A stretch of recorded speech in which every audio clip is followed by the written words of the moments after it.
humbly invite our National President M.K. Faizi Saab to address the gathering. अस्सलामु अलैकुम वरहमतुल्लाहि वबरकातुहू। मंच पे बैठे हुए हमारे खुसूसी मेहमान श्री मार्कंडेय कटजू साहब, मणिशंकर अय्यर साहब, तेज सिंह साहब, राघवन जी साहब और जितने बड़े शख्सियात है और मेरे सामने जो बैठे हैं सभी हमारे मेहमान को सोशल डेमोक्रेटिक पार्टी ऑफ इंडिया की तरफ से मैं इस्तकबाल करता हूँ। अभी एक लंबी स्पीच करने की लायक नहीं है और हमारे माजिद देवबंदी साहब के जैसे लोगों के सामने में केरला वाले उर्दू बोले तो वो भी कुछ दिक्कत आती है। इसलिए मैं 2-3 पॉइंट, क्योंकि हमारे मेहमान लोग अच्छे मैसेज हमें इंशाअल्लाह देगा, उसके लिए हम सभी लोग इंतज़ार हैं। आज की हमारे जो इफ्तार गेट टुगेदर प्रोग्राम में देखिए हमारे मंच पे यहाँ पे मुसलमान है, ब्राह्मण है, दलित है, सिख है, बुद्धिस्ट है, जाट है, गुज्जार है, ईसाई है। ये है हमारे हिंदुस्तान। ये हिंदुस्तान को अलग करके एक किस्म की लोगों को रहने की हक है, बाकी किसी को हमारे देश में रहने के लिए हक नहीं है। ये मैसेज देने वालों को हमारे देश में रोकना है। हमारे देश में हमारे देश की गंगा यमुना तहजीब को और जोर से फैलाना है। ये है हमारे इफ्तार प्रोग्राम की मैसेज, क्योंकि हमारे देश और पूरे दुनिया अभी बहुत सारे प्रॉब्लम्स लेके चल रहा है। हर जगह कुछ लोग मजलूमों के ऊपर गुंडागिरी कर रहे हैं। इसलिए इस प्रोग्राम में पूरे दुनिया की मजलूमों को सपोर्ट करना हमारे लिए फर्ज है। जैसे अभी इस्राइल और अमेरिका ईरान के ऊपर जो हमला कर रहे हैं, इस इफ्तार प्रोग्राम पूरी की पूरी तरह ईरान को सपोर्ट करना है और इस्राइल और अमेरिका की दहशतगर्दी के खिलाफ आवाज़ उठाना चाहिए। वो हम लोग पूरे देश उसके लिए आवाज़ उठाना चाहिए। मैं आगे ज़्यादा बात नहीं करूँगा क्योंकि बहुत सारे मेहमान लोग हैं। इसलिए और एक बार सोशल डेमोक्रेटिक पार्टी ऑफ इंडिया की तरफ से आप सभी मेहमान को मैं और एक बार इस्तकबाल करता हूँ। सबको शुक्रिया। अस्सलाम वालेकुम वरहमतुल्लाहि। अब मैं दावत देता हूँ हमारा रिटायर्ड जज मार्कंडेय काटजू साहब से कि आपका तासुरात पेश किए। अस्सलाम वालेकुम, नमस्ते। आप सभी लोगों को मेरे तरफ से शुभकामनाएं और मैं धन्यवाद देना चाहता हूं आयोजकों को कि उन्होंने मुझे यहाँ आमंत्रित किया।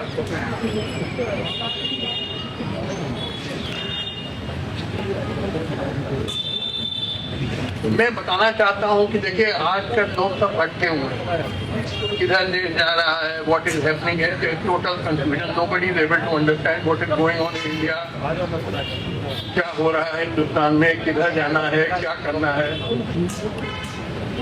तो मैं कुछ आपको बातें बताना चाहता हूँ, ये प्रति साफ हो जानी चाहिए। हमारा नेशनल एम होना है कि भारत को एक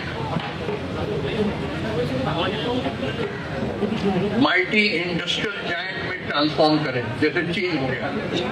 ये हमारा राष्ट्रीय उद्देश्य होना है कि भारत को एक महान विकसित औद्योगिक राष्ट्र बना देना, जैसा चीन या अमेरिका हो गया। क्योंकि जब तक ये हम नहीं कर पाएंगे, हम कभी गुर्बत से, बेरोजगारी से, भुखमरी से, स्वास्थ्य अभाव से, अच्छी शिक्षा के अभाव से निजात नहीं पा सकेंगे और रहेंगे गरीबी में और बेरोजगारी में वगैरह। और सबसे बुरी चीज दुनिया में होती है गुर्बत।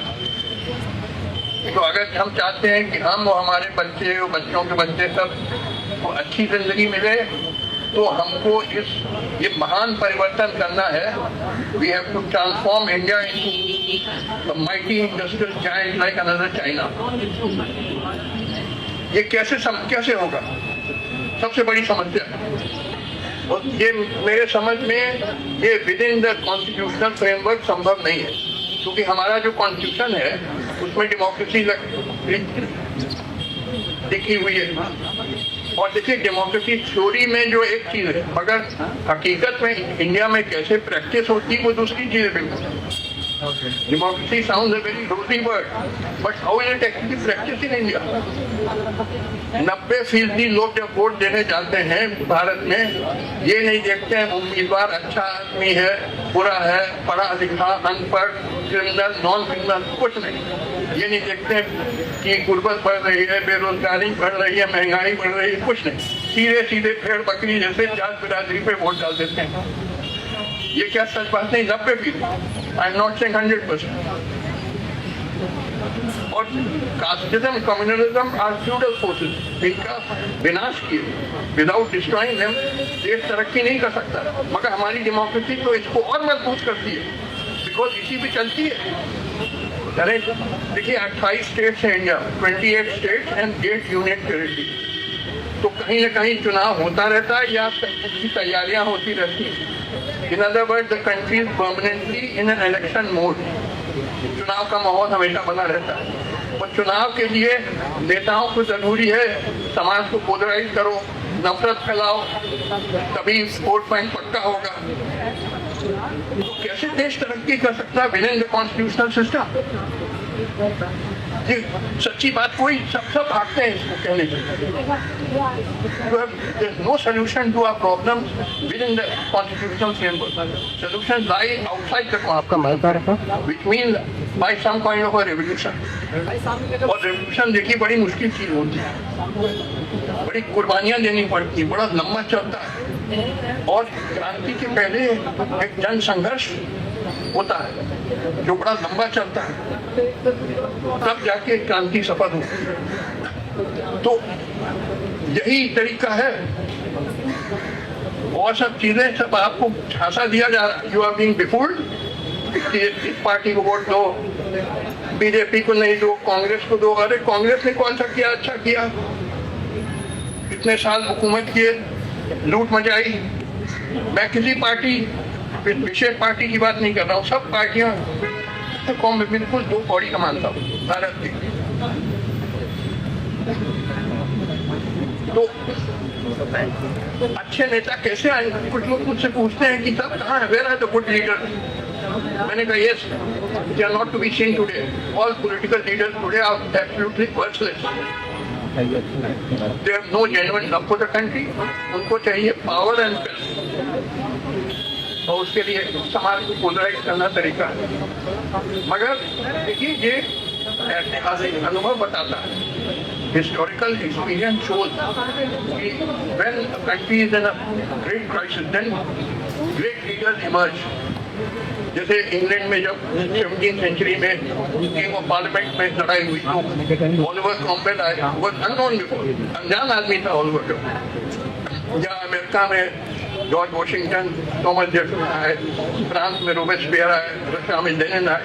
अच्छे अच्छे लीडर आएंगे, मुझे पूरा भरोसा है, मगर में वक्त लगेगा, अभी नहीं दिखाई दे रहा। मगर ऐसे ही लीडर्स होंगे जो ये जन संघर्ष का नेतृत्व करेंगे, जो संयुक्त united rising above caste and religious line ऐसा स्ट्रगल को लीडरशिप देंगे। मॉडर्न माइंडेड लीडर्स, जो बड़ा लंबा स्ट्रगल चलेगा और उसके बाद जब सफल हो जाएगा, people's struggle will be successful, there will be a people's revolution. और उसके then political and social order will be established under which there is rapid industrialization and steady rise of the standard of living of the people. देखिए, हर political activity का एक और एक ही test होता है, और वो टेस्ट ये है कि अंडर दैट पॉलिटिकल सिस्टम और political activity is the standard of the people rising or not? Are people getting better lives or not? Ayodhya में राम मंदिर बना दिया आपने, चलिए, क्या हिंदुस्तान की गुर्बत दूर हो गई, बेरोजगारी दूर हो गई? ये तो स्टंट था वोट के लिए। तो लिहाजा ये चीज वक्त आ गया जब सभी लोगों को समझना चाहिए। देखिए, मैंने कहा कि जो जन संघर्ष होना है वो यूनाइटेड होना है, all communities must join in that. तो इसके लिए हमको जो रास्ते पे चलना है वो रास्ता है जो महान मुगल सम्राट अकबर का दिखाया रास्ता। अकबर की पॉलिसी थी, उसका नाम था सुलह-ए-कुल, which means giving equal respect to all religions and communities. क्योंकि इतनी डाइवर्सिटी इसमें, ट्रेमेंडस डाइवर्सिटी, इतनी रिलीजन, इतनी कास्ट, इतनी लैंग्वेजेस, इतने एथनिक ग्रुप, इतने कल्चर्स, कि एक ही पॉलिसी चल सकती है देश में, सबको बराबर इज्जत दो, give equal respect to all religions and communities, and there is no problem. वो रास्ता दिखाया था महान सम्राट अकबर ने। मुगल एम्पायर वाज इंक्लूसिव, सबको साथ लेके चलता था। Everybody together, and that's why it lasted so long, because it was inclusive. तो इधर जो कोशिश हो रही है, आप जानते हैं कौन कर रहा है कि मुसलमानों के खिलाफ नफरत फैलाओ, उसे वोट मिलेगा, ये सब बड़ी खतरनाक चीज है। क्योंकि देखिए, कॉन्स्टिट्यूशन में लिखा है कि India is secular country, de jure it is secular, but de facto attempts have been made make it into a Hindu state. देखिए, आप हिंदू स्टेट को बनाएंगे, आप सोचिए इसमें खतरे क्या। नॉर्थ ईस्टर्न जो स्टेट्स हैं, जैसे नागालैंड है, मिजोरम है, जहाँ 95% लोग क्रिश्चियन हैं, तो अगर ये हिंदू स्टेट बन जाएगा तो वो इंफीरियर हो जाएंगे, नीच हो जाएंगे, वो कहेंगे we are seceding from India। अब छोड़ दें, we are not prepared to be treated as inferior। If you don't give us respect, if you regard it as inferior, if it is a Hindu state, all right, we are leaving the Indian Union। Kashmiri ने 95% मुस्लिम थे, वो भी यही कहेंगे। सिख लोग वो अपना Khalistan movement, ये सब बहुत पार्टीशन होंगे और टुकड़े हो जाएंगे। बड़ी खतरनाक चीज पॉलिसी। हमको सब मजहबों को बराबर इज्जत देना है, तभी ये देश एकजुट रह सकेगा और हम तरक्की कर सकेंगे। इधर बात हुई थी अभी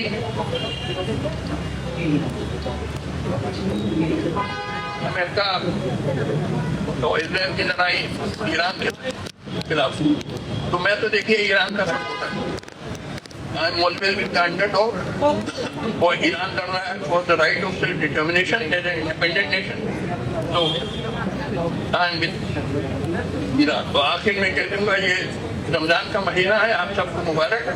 और मैं बताना चाहता हूँ, मैं खुद 25-30 साल से हर रमजान के महीने में एक दिन रोजा रखता हूँ। आखिरी रमजान मैं 25-30 साल तो बिल्कुल ठीक टाइम, और इफ्तार का टाइम किसी मुस्लिम फ्रेंड से पूछ लेता हूँ, बिल्कुल उस हिसाब से रखता हूँ। बहुत बहुत शुक्रिया आप सब। Honorable former Union Minister of Panchayat Raj and Petroleum and Natural Gas, Shri Manishankar Iyer साहब से मैं गुजारिश करता हूँ, आइए आपके तासुरात पेश कीजिए। बिस्मिल्लाहिर्रहमानिर्रहीम, अस्सलामु अलैकुम। बहुत बहुत धन्यवाद जी, बहुत बहुत शुक्रिया आपको कि इस पावन अवसर पर आपने मुझे आमंत्रित किया है यहाँ पहुँचने के लिए। मैं जस्टिस साहब से माजरत चाहता हूँ कि मैं वो दोषी राजनीतिज्ञ में से हूँ जिनका खंडन आप कर रहे थे। मुझको लगता है कि आपका कहने में शायद 99% सच है, और ये मैं मांगू कि आप मुझे 1% जरा माफ कर दीजिए। लेकिन लोकतंत्र के द्वारा और हमारे कॉन्स्टिट्यूशन के द्वारा, हमारे संविधान के द्वारा ही हमें मुक्ति मिल सकती है, और मुक्ति की बहुत ही बड़ी आवश्यकता है। क्योंकि जैसा कि हमारे पहले प्रवक्ता ने कहा कि खौफ से आजादी की बहुत जरूरत है हमारे अक़लियतों को। उनको इस कोने में फंसा दिया है जहां की खौफ के बिना वो जी ही नहीं सकते, और इससे मुक्ति पाना मेरे ख्याल में देश का सबसे बड़ा फर्ज बनता है। और एक अंतर है, 1947 से लेकर 1969 तक कोई दंगा फसाद भारतवर्ष में नहीं हुआ, क्योंकि जवाहरलाल नेहरू हमारे प्रधानमंत्री थे और उन्होंने कहा कि हमारी राष्ट्रीयता का बुनियाद सेक्युलरिज्म है, कि हम इस देश की विविधता को न अपनाएं तो तब बेड़ा गर्क हो जाएगा। और उन्होंने ये कहा, जबकि तकसीम के जो दंगे फसाद थे वो सब इतिहास से नहीं जुड़े हुए थे, सबके मन में थे। और उस समय उन्होंने बताया कि हमें हर कौम को, हर भाषा को, हर संस्कृति को, हर मजहब को उतना ही कदर देना चाहिए जितना कदर हम अपने समाज को दे रहे हैं, और यही बनता है सेक्युलरिज्म। मैंने कोशिश किया सेक्युलरिज्म का एक मायना निकालने के लिए, और मुझे लगता है कि सेक्युलरिज्म का मतलब ये बनता है कि हम दूसरों का जो आस्था है, दूसरों का जो आस्था है जिसमें हम खुद विश्वास नहीं रखते, उस आस्थे को कदर देना, ये बनता है सेक्युलरिज्म। सेक्युलरिज्म ये नहीं बनता है कि आप कहो कि हिंदू धर्म जो है सबसे ऊंचा धर्म है, या कि ये कहें कि सबसे कमीने धर्मों में से है इस्लाम। यही चल रहा है इस देश में आज के दिन। और मैं जज साहब से माफी मांगता हूं कि ये 2014 से शुरू हुआ है, उसके पहले असलियत में या नकली तरीके से हम सब कह रहे थे कि इस देश को सेक्युलर होना चाहिए, लेकिन अब बड़े गर्व से कह रहे हैं कि स्यूडो सेक्युलरिज्म है। असलियत ये है कि हिंदुत्व के लोग स्यूडो हिंदुइज्म को अपनाते हैं। हिंदू धर्म और हिंदुत्व के बीच में किसी प्रकार का संबंध नहीं है। ये गैर हिंदू हैं जो अपने को हिंदुत्व कहते हैं, क्योंकि हिंदुत्व ऐसा एक फलसफा है जिसमें कि कहा जाता है कि हम सब पहले से ही जानते हैं। हम जानते हैं प्लास्टिक सर्जरी, क्योंकि आप भगवान गणेश की तरफ देखें, वो एलिफेंट का ट्रंक लगा हुआ है उनके मुंह पर। अब ऐसा कहना, विज्ञान को उल्लंघन करना, ये कहाँ से विज्ञान बनता है या धर्म बनता है या फलसफा बनता है? जरूरत ये है कि देश को एक रखने के लिए इस देश की जो विविधता है उसको हम अपनाएं, ज़बान पर नहीं, दिल से। और इसलिए मुझे बड़ी खुशी है कि हालांकि मैं गैर मुसलमान हूँ, आपने मुझे आज इस मंच पर आमंत्रित किया है आपके साथ इफ्तार मनाने के लिए। रमजान की शुभकामनाएं मैं आप सबको देता हूँ। खौफ से हमें आज़ादी लेनी है, क्योंकि जब तक कि देश में खौफ है तब तक किसी प्रकार का समानता नहीं मिल सकता है, और जब तक कि समानता न हो कोई न्याय नहीं आ सकता है, और न्याय न हो तो आर्थिक तरक्की करके किसी को कुछ फायदा पहुंचने वाला नहीं है। वो देश जिसमें कि अडानी और अंबानी बड़े बड़े करोड़पति बन जाते हैं, अरबपति बन जाते हैं, उनसे देश को कुछ फायदा नहीं है। देश को तब फायदा होता है जबकि हम गांधी जी के शब्दों को, एक मिनट जी, गांधी जी के शब्दों को हम याद रखें कि जब भी आप किसी संकट पे हो तो ये ढूंढ निकालिए कि सबसे गरीब कौन सा आदमी है जिनकी जानकारी आपके पास हो, और अपने से ये पूछिए कि जो कदम आप उठाना चाहते हैं वो क्या उस आदमी को फायदा पहुंचाएगा या नहीं, और यदि उसको फायदा पहुंचाएगा तब आपके सारे संकट निकल जाएंगे और आप जानेंगे कि कौन सा रास्ता सही रास्ता है। इफ्तार के समय, रमजान के समय एक बहुत भयंकर आक्रमण हो रहा है एक मुसलमान देश पर, ईरान, और ये कोशिश किया जा रहा है कि सुन्नी शिया मतभेद को लेकर इस्लामी कौम को बिखर डाले। इससे हमें सावधान रहना चाहिए। मुझको पूरी उम्मीद है कि जैसा कि अमेरिका हारा कोरिया में 1953 में, चीन में 1949 में, कोरिया में 1953 में, Dien Bien Phu में 1954 में, वियतनाम में दशक 70 में, कंबोडिया में दशक 70 में, इराक में दशक 80 में, जहां भी उन्होंने जंग छेड़ा है हर जगह क्यूबा सहित उन्होंने शिकस्त पाया है। तो इस पार भी वो शिकस्त पाएंगे, और जिस दिन शिकस्त पाते हैं उस दिन मैं आपसे अर्ज करता हूं कि एक और सम्मेलन ऐसा ही आप बुलाइए ताकि हम आयतुल्लाह खamenei के जश्न के बारे में, उनके जीत के बारे में हम भी एक जश्न मनाएं।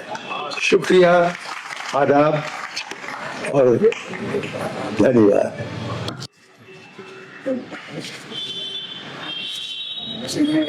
पैगंबर साहब के चरणों में नमन करते हुए और आज के इस बहुत ही खूबसूरत, बहुत ही आत्मीयता वाला, बहुत ही सुंदर अपने तो लिए हुए जो रोजा इफ्तार का कार्यक्रम आज आयोजित किया है सोशल डेमोक्रेटिक पार्टी ऑफ इंडिया की ओर से, उनको भी हृदय से प्रणाम करते हुए, धन्यवाद देते हुए, और यहाँ पर जितने भी मंच पर जो सभी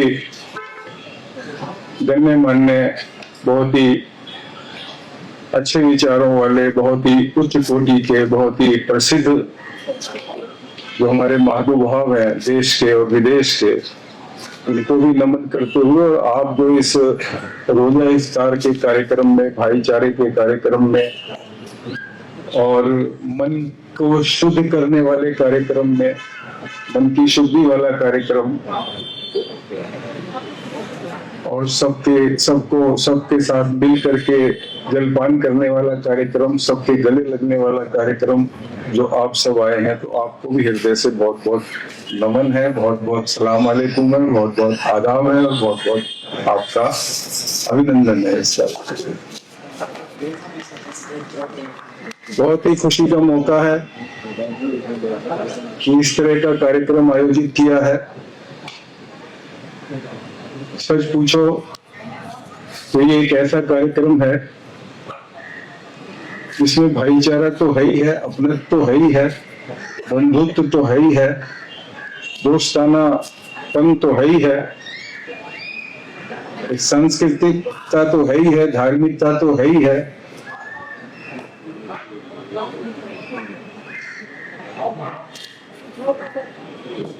ये पैगंबर साहब को याद करने का एक कार्यक्रम भी है।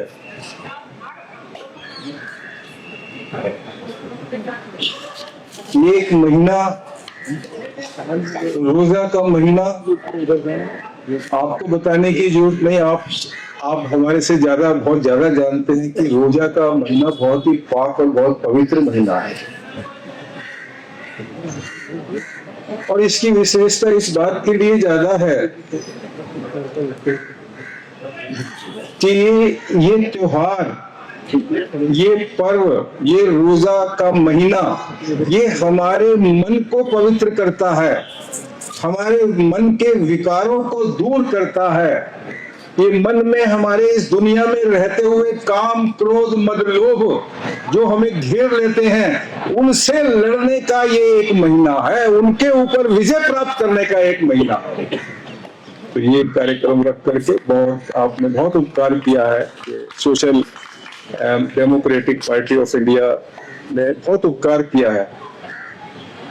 हम सबको जरूरत है ऐसे ऐसे छोटे छोटे कार्यक्रम जो भाईचारे का तो संदेश देते ही है, प्रेरणा देते ही है, लेकिन साथ ही साथ हम अपने को पवित्र करने का एक माध्यम भी ये हमारा कार्यक्रम है।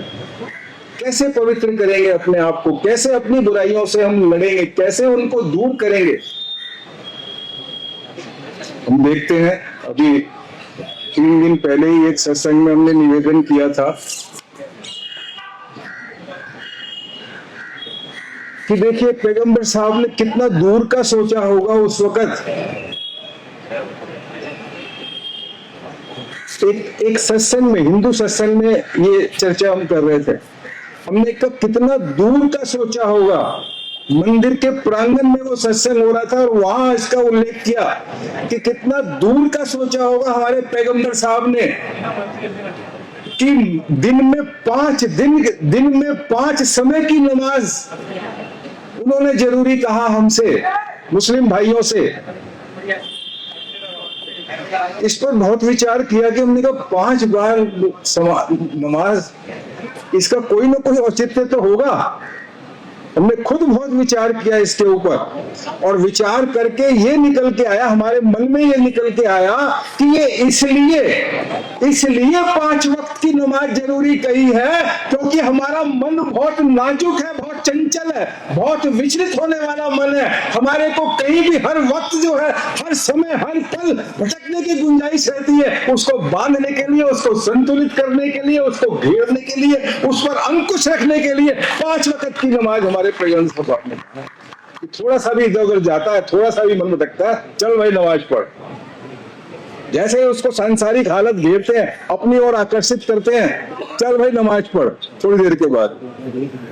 तो आप अल्लाह ताला के बंदे हैं, पैगंबर साहब के से प्रेरणा लेकर के, उनकी शिक्षा लेकर के जीवन को आप जी रहे हैं। आपको बहुत बहुत बधाई और आज के इस दिन की बहुत बहुत बधाई, बहुत बहुत शुक्रिया। अब मैं national vice president Mohammad Shafi sahab से मैं दरख्वास्त करता हूँ, आइए। अस्सलाम वालेकुम वरहमतुल्लाह, गुड इवनिंग, आदाब, नमस्कार। तो साथियों, हम लोग जो रमजान के इस महीने के अंदर पूरा दिन जो भूख और प्यास के साथ में एक कमिटमेंट दिखाते हैं, एक सैक्रिफाइस दिखाते हैं, वो सैक्रिफाइस भूखा रहकर भी दूसरों की भूख को महसूस करना है, गरीब की, मजदूर की, किसान की, दलित की, आदिवासी की। उनकी वो भूख नहीं जो सिर्फ पेट की भूख नहीं है, किसी को कपड़ा नहीं है पहनने के लिए, किसी को रहने के लिए छत नहीं है, मकान नहीं है। कई लोग यहाँ, आपको मालूम है हमारा देश ऐसी एक संस्कृति रखता है जो विश्व के अंदर सबसे बड़ा लोकतांत्रिक देश है। उसमें मलन्यूट्रिशन से जो हमारे कुपोषित बच्चे हैं, उनकी भूख प्यास भी हमारे जहन में आनी चाहिए। तो मेरे भाइयों में बात कर रहा था हमारी भूख की, हमारी समस्याओं की, क्योंकि हम ये सिर्फ भूख रखकर एक कुर्बानी को वो तरीके से याद नहीं रखते, बल्कि एक मानवता के साथ हम उस चीज को याद रखने के लिए जाने जाते हैं। आप सब जानते हैं इस वक्त में जो हमारे मेन जो उद्देश्य होते हैं, जो सरकारें होती हैं, उनकी जिम्मेदारी रहती है कि रोटी, कपड़ा, मकान, स्वास्थ्य, शिक्षा हर शहरी को मिले, जो उसका फंडामेंटल राइट है, जो बुनियादी उसका हक है, और वो खौफ से आजाद हो, उसे कोई खौफ ना हो, बेखौफ हो, वो देश में ऐसे जिए कि मैं यहाँ का हर शहरी ये महसूस करे मैं मालिक हूँ, मेरी जिम्मेदारी है देश को तरक्की कराने की, देश को डेवलप करने की, देश को आगे ले जाने की। ये जिम्मेदारी को जानने वाले जो हमारे भारतीय लोग हैं, जिसको समझना था हमें, वो आज जो सरकार है आज हमारे ही शहरियों पर उंगली उठाने लगी है। वो किसी एक, हम लोग सोचते हैं कि पर्टिकुलर किसी एक समाज को टारगेट कर रही है, बल्कि पूरे भारत वर्ष को टारगेट कर रही है। यहाँ के गरीबों को, मजदूरों को, किसानों को, आदिवासियों को, दलितों को, तमाम को। ऐसा नहीं कि सिर्फ माइनॉरिटीज में मुसलमानों को और क्रिश्चियंस को, या सिर्फ दलितों को, या सिर्फ सिखों को ही कर रही है। ये भी हमें समझना चाहिए। इसलिए हम ये भी कमिटमेंट लें कि ये कुर्बानियां जो हम देते हैं देश को बचाने के लिए है।